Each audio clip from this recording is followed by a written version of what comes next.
Hello guys, ayan po guys, nagluto po tayo ng chicken maglobe. Ayan po, luto na po yan guys. Kailangan na natin ipatao. Basta chicken maglobe, kailangan mo talaga siya ipatao guys. Ayan na, ayan.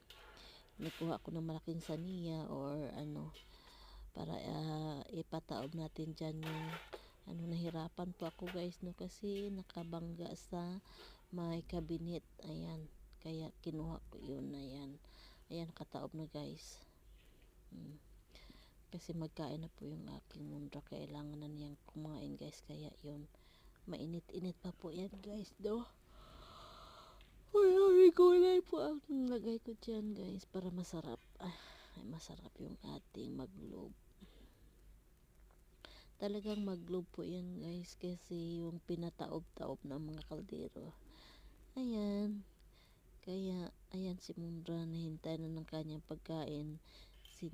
Sinalinan ko na po siya ng pagkain niya guys. Ayan po yung plato niya.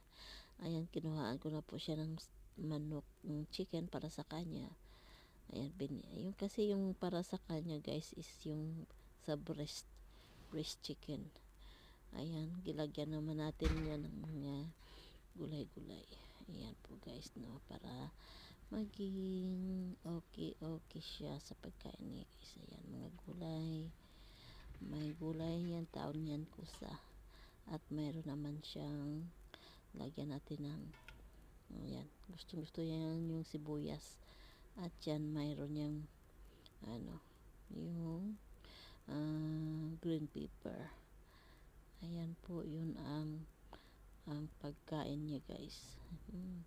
Sa Pinas, hindi po tayo nagluluto ng ganyan kasi di natin alam kung kumakain ba yan mga tao doon sa atin ng ganung pagkain.